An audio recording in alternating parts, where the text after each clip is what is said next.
What's up, guys? I wanted to talk about something. I think it's interesting, and I think it's forever changing for the music business, and that is AI and the use of AI in recording and in albums.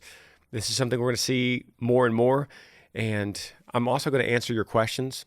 And you can email me podcast@grangersmith.com. I'll probably get into this AI thing first, and then I'll answer whatever questions you guys have for me. Once again, that is podcast@grangersmith.com. You could ask me anything.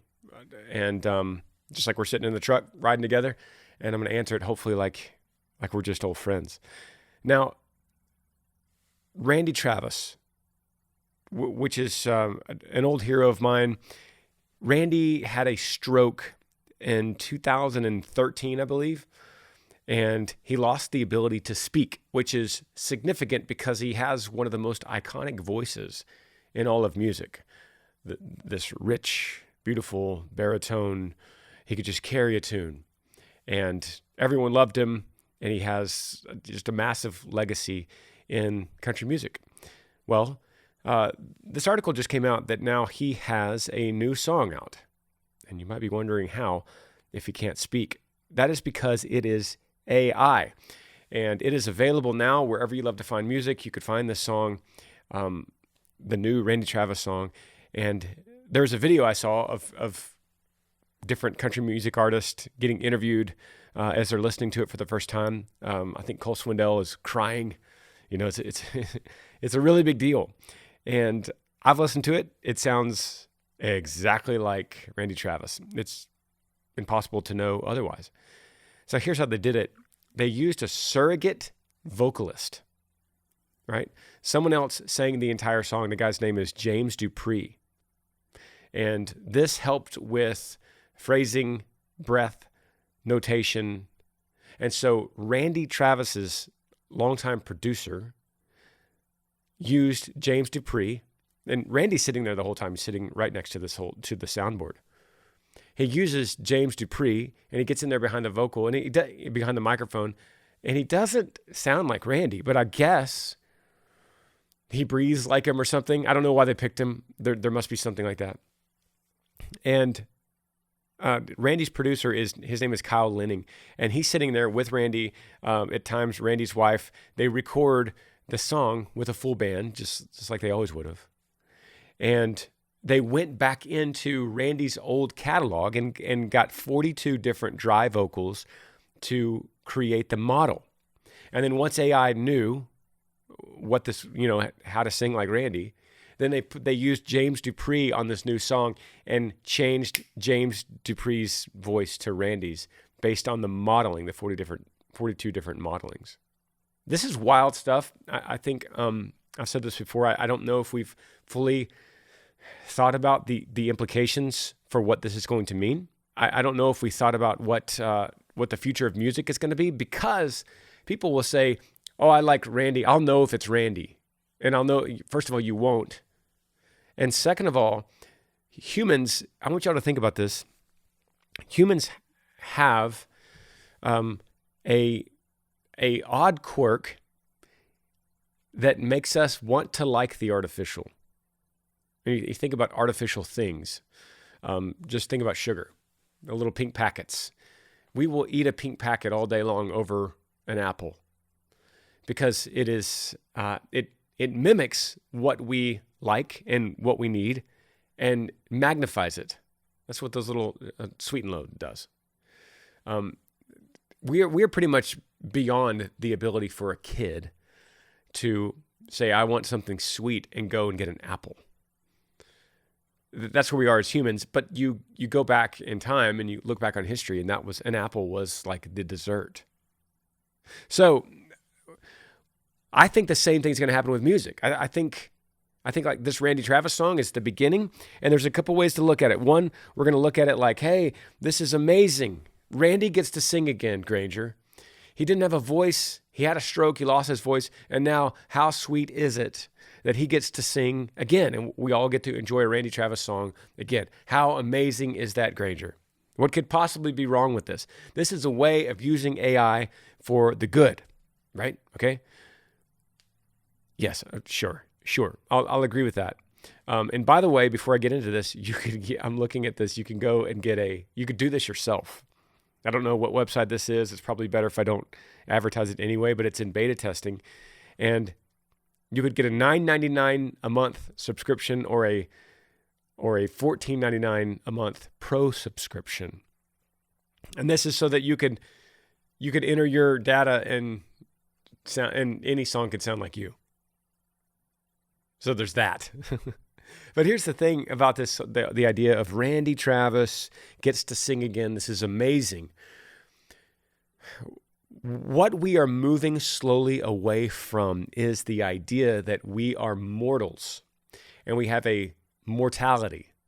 And we would rather not think about our mortality. This is why at funerals, so many times you see the funeral called instead a celebration of life instead of a funeral, because it's like, I don't want to say that word funeral. I don't want to think about death, especially with kids or teenagers. I don't want to think about that. So we're going to think about a celebration of life and celebrate his life instead of have a funeral that actually acknowledges that there's been a death. When in reality, death is in fact, a great reminder that we are mortals and that we need things. When you know that we're mortal, and when you know that that death is imminent for all of us, it pushes you towards the gospel. If you do not think about that, for instance, if you're like I was on this Bobby Bones podcast last week, if you think, well, I'll just freeze myself and cryo freeze, and then one day in the future they'll be able to thaw me, and by then they will have been able to have a cure for whatever killed me, and they can bring me back. We're just slowly carving away the idea of mortality, when in fact we should embrace it. As awful and as horrible as death is, it's not supposed to be like this. And as awful as it is, we should embrace it, knowing that eternal life is on the other side of it. And you're like, man, Granger, this is a long way from AI vocals. But I think, and maybe this podcast will be played years from now, I think that we will look back on the pivot when real vocals turned to surrogate AI vocals. And then the next step will be video, and you'll be able to watch, we kind of already do, old dead actors that are now alive again on the screen because of AI. And like I said, we saw this with Carrie Fisher in Star Wars, right? Whatever Star Wars that was, when Princess Leia comes back, she died during the filming of it, and they bring her back, and they use an AI version of her, and it looked kind of a little bit phony. Not a lot, but a little bit phony. That's going away. You won't be able to tell the difference in someone's look, their moves, their voice.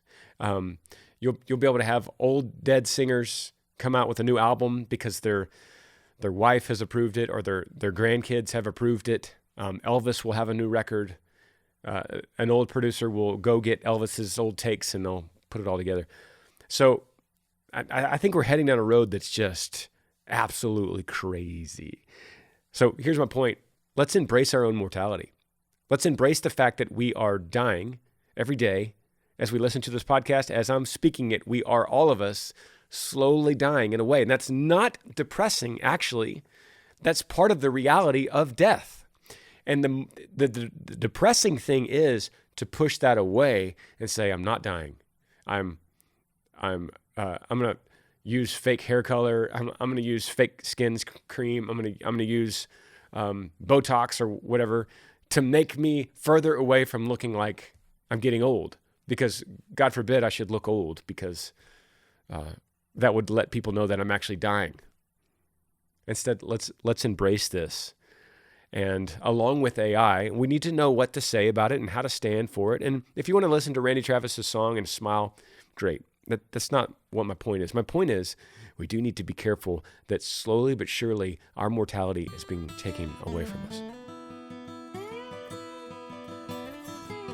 Hey, if you want to get a hold of me, an easy way to do that is cameo.com/Granger Smith. You could have me make you a video message right here on my phone to your phone. You could have me say happy birthday or happy anniversary or some kind of word of encouragement. Whatever that might be, I'm here for you. It's super easy. Or you could download the Cameo app and search for me, Granger Smith. Once again, that is Cameo, cameo.com/Granger Smith. All right, we're going to answer some questions from you guys. If you have a question for me, email podcast@grangersmith.com. I'll answer anything you want. We can talk about life, love, the Bible, whatever that might be. Again, that's podcast@grangersmith.com. The first question here says, Granger, who is the coolest country artist you got to see? I'm assuming that comes from John, and I'm assuming you mean like out on tour or not as in my teenage years when I was following George Strait everywhere. You know what? It'd probably be appropriate on this podcast, on this episode, to say Randy Travis. I did get to see Randy a couple, 3-4 years ago, something like that, at one of the award shows, and I don't remember which one. They kind of all roll into each other in my mind. But there was a time, I think I sang something from Randy, an old Randy song, on Instagram or something like that. And somebody saw it on Randy's team. And at the award show, they came and got me out of my seat and they said, hey, Randy wants to say hi to you. I was like, whoa, yeah, that sounds amazing. So I went backstage and there he was in his wheelchair with his wife. And so we got to hang out. We didn't have much of a conversation, as you can imagine. I did talk to his wife for quite a bit. And Randy is, I don't know why this podcast ended up being about Randy Travis, but he was foundational in so many ways for me as I was getting started in country music. So yeah, just for for cohesive podcast, let's go with that answer. Next question comes from Nick. It says, hey, Granger, my name is Nick from Ohio. I've been a fan of your music and podcast. I would love your viewpoint on a difficult situation I find myself in. I was dating a woman and recently got broken up with. The issue I cannot seem to grasp is the why. There were no real red flags, as people would say. She claims she just lost interest by being overwhelmed with the purchase of her new home. For a background, I haven't dated in over 6 years prior to her. I quit looking for someone. I just wanted to find the right one. It says, I was raised a Christian, but along the way lost some faith. But out of the blue, as natural and genuine of a connection as I've ever had, this woman walked into my life. She got me back into church, believing again, helped me get back into the gym, eating right, and vice versa. I helped her with her struggles. I do believe that God sent me this woman. I am struggling to understand how a connection could be so pure and just vanish. I've been praying for God to give her the strength to overcome her battles of being overwhelmed. Any advice or thoughts on this, on why I believe God connected us and had such a powerful and well-rounded relationship, and now it's just gone? Thanks. Keep up all the inspiring and meaningful work that you do. Thanks, Nick. All right, Nick, let's dive into this. There's a lot to talk about here, and I appreciate you, man. Thank you for emailing. Shout out to Ohio. I love Ohio. But what we need to get into is this whole, I love you, man. This is tough love, right? We got to get into this whole why you think you're convinced God gave you this woman, because that is scary and it's just creepy. Because when you go around thinking, hey, God sent me you, and you better fulfill this, because if you go against this, you're going against God himself, and I know that he sent you to me. That's psychotic. In the easiest, lightest way that I could say psychotic. That's really scary. And I think, Nick, I don't think this is really you talking. I think this is the heartbroken version of you talking. I think this is This is the Nick that says, I'm desperate, I'll do anything, and you're just love drunk. Okay? When a girl breaks up with you like this, you have to let her go. That's the only way. Otherwise, you can get arrested for doing things that you're saying right here. Does that make sense? The fact that here's where the contradiction happens. It says, I lost faith, right? And then out of the blue, she comes into my life. She brought all this faith back. She helped you get back into church. She helped you believing again. She helped you get back into the gym, eating right. And you helped her with the struggles. It doesn't sound like it. I don't believe you. I don't believe that you lost faith and now you're believing again. Because if you were, you would say this. It would sound like this. Granger, I think she's a special girl, but I have learned to trust God. And I've learned that God is sovereign, that God is providential. And although this is not working out, I'm not struggling to understand why God sent me this. Instead, I know that God is preparing me for something greater. Here's your last sentence. I've been praying for God to give her the strength to overcome her battles of being overwhelmed. Buddy, you got to reverse that. Instead, say, God, give me the strength to see what you have for me. Let me love you in a way that just overshadows any girl or any job or being back in the gym or even being in a church. Let me love you in a way that is so special that I start there. I start with you. And then instead of saying, give her the strength to overcome her battles, say, Lord, you've brought struggles into my life. Give me the strength to embrace the struggles as something that's actually going to grow my character. That's something that's going to actually grow my heart for you, therefore making me better for the next person that comes into my life, right? You will be better, Nick, for this because of what you learned from it and how you suffer through this. This is just good old-fashioned heartbreak, and you can't sound psycho by saying, God sent me this woman and I'm trying to desperately pray that God changes her mind. Instead say, God, she's gone. And so I pray that you give me the strength to see what your plan is in this. And in the meantime, growing my character through this suffering so that by the next time I meet a girl, I will be ready and I'll be better for her because of this. Next question comes from Justin. It says, hey, Granger, what advice would you give parents dealing with the death of a teenager who died of suicide? Something that would help his older brother, mother, and me, his father. Justin, I'm sorry, buddy. I actually didn't expect that this is that's how your question would turn out. That you would be the father. I'm imagining probably there's a sense of grief mixed with guilt that you feel like you're a failed father because of the suicide and because you didn't provide. I'm imagining you're thinking that because you didn't provide a home that nurtured him in a way to prevent something like this, then you're going to blame yourself for it. So with me, it's not the same, but through my loss of a child and through my guilt of not being there for River, which is not too different. It's different, but it's the same. I want to tell you, Justin, to reject the world that constantly tells you it's not your fault, Justin. It's not your fault. You are a good father. You are sufficient in all that you do. You shouldn't blame yourself. Now, it gets tricky because it's not necessarily sin that whatever you did ended up, the end of the story is your son committed suicide. And it's not necessarily a sin that whatever happened to me, at the end of the story, River ended up drowning. But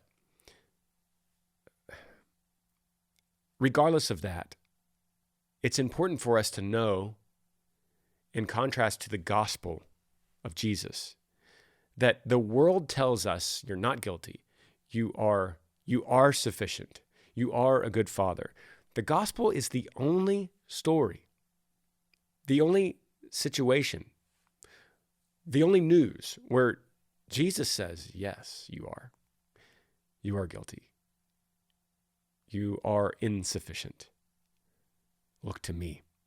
I make you sufficient, not because of what you do, but through my work on the cross for you. Trust in me. Lean on me. Have faith in me. I make you clean. I make you restored. I adopt you as a son, ransomed. I was thinking about this.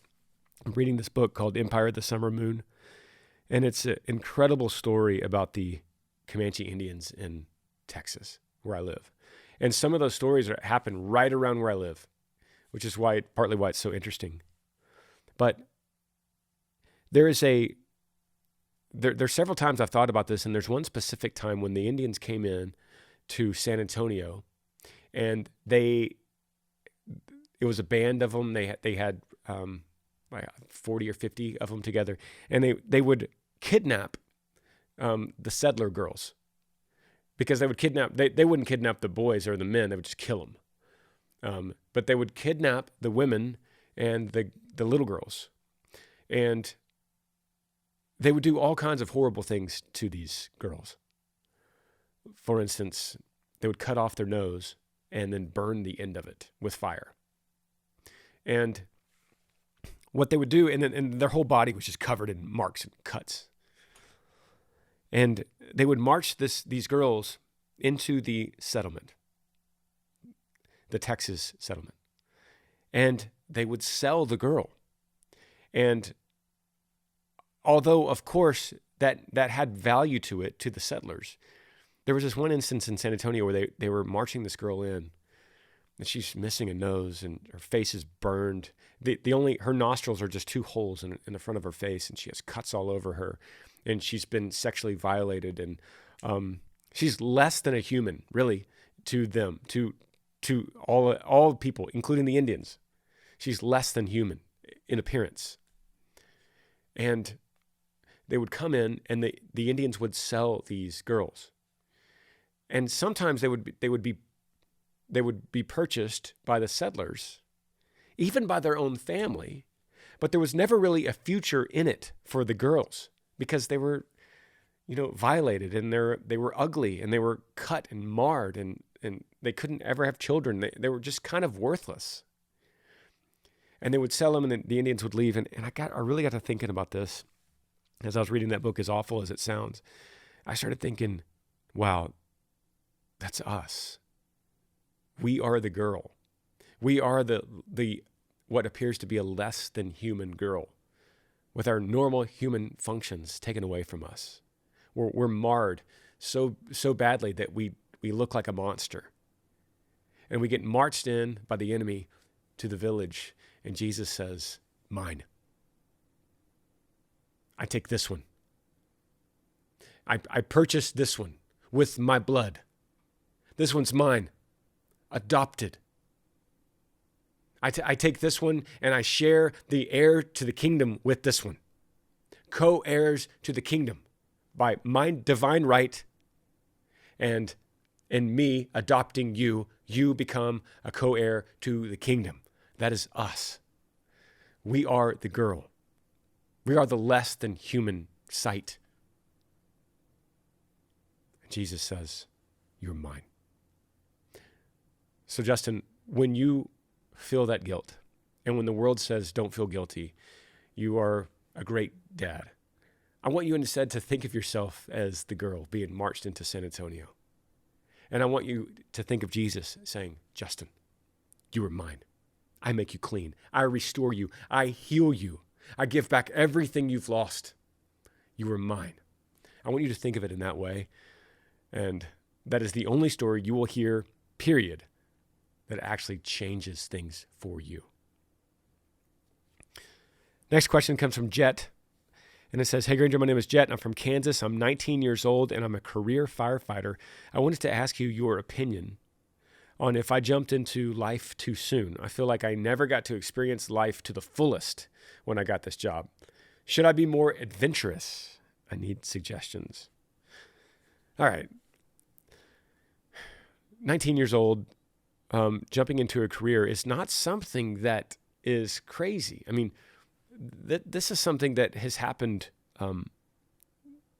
since the beginning of time until now. Now's the only time here in this latest generation where we actually think, I don't know if I got all this living life to the fullest stuff out of my system. You know what I mean? It's like forever, people just took a career and they worked it. They worked their butt off in that career and they retired in that career. And people said, how long have you been a firefighter? And they would say 37 years. I'm retiring next May or whatever. But we live in a world now, an Instagram world, where you look at TikTok and you look at Instagram and you go, I think there might be more out there for me, because I'm scrolling through all these people and they look to be really happy. And they look like they're doing things that looks like they're living life to the fullest. And I'm wondering if maybe I jumped into a job too soon. And I'm wondering if that's going to catch up with me one day and I'm going to get in trouble by this. I should be more adventurous. I should be a little more dangerous. I don't think I got that out of my system. So I'm not saying that what you're feeling is wrong. I'm saying it's interesting that we live in a generation where you look on social media, you look on YouTube, you see Matt Carricker, you see Lunkers TV, you see Weston Champlin fishing, blowing up stuff, and putting diesel engines in Ford Mustangs. And you go, man, that's the life. That's living adventurous. And here I go out here fighting fires, which most of the world thinks that's adventurous.